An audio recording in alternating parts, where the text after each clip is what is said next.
So according to healthline.com, we spend approximately a third of our lives asleep, which means that most of us can remember waking up from a dream that was so vivid, weird, or scary that it stayed with us for the rest of the day, and we kind of wondered, where did that come from?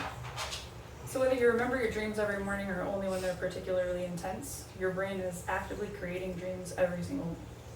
Today we're going to talk about the basic nature of dreams, their purpose, and some interesting facts about them.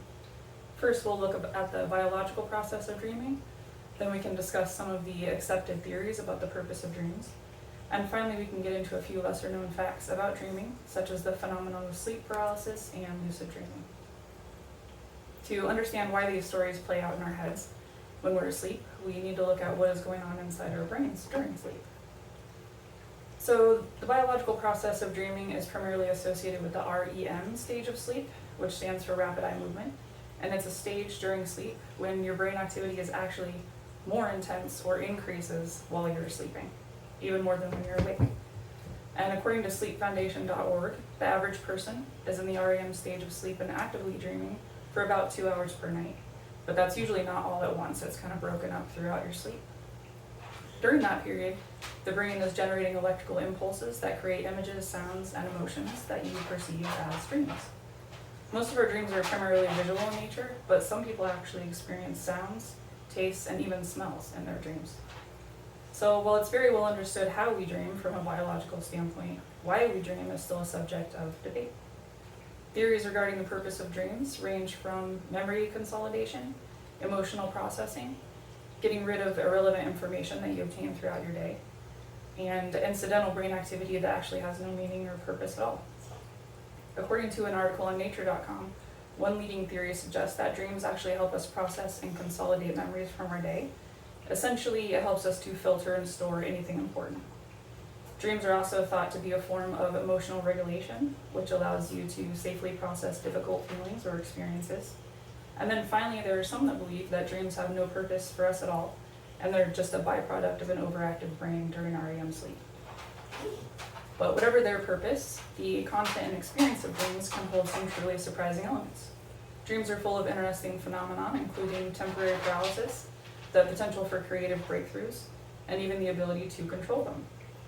So during REM, when the brain is sending signals to temporarily paralyze most of your voluntary muscles, it's called atonia. This is a safety mechanism to prevent you from physically acting out your dreams.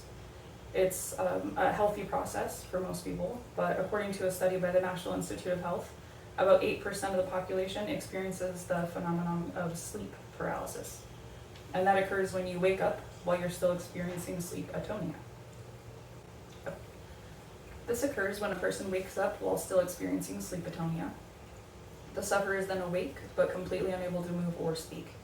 While the condition only lasts a few minutes at most, it has been described as a terrifying experience that can cause panic attacks and is sometimes accompanied by visual hallucinations.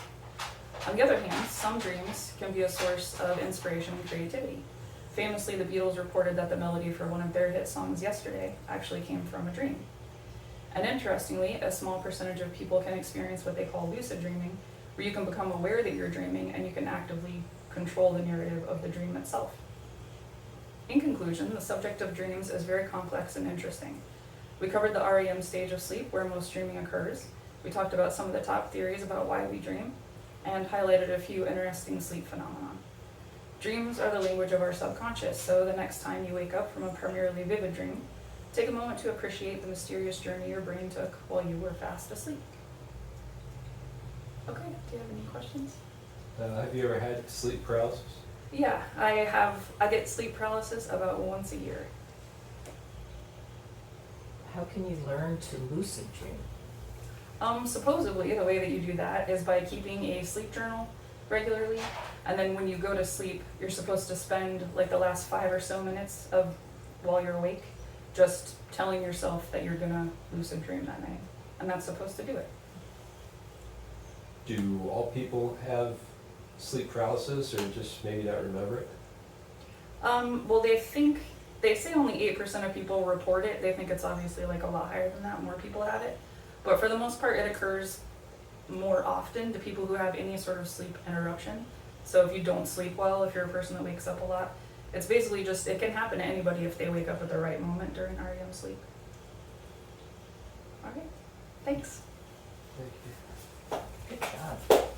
Now I have to become a video editor for that And stupid. if she asks anything,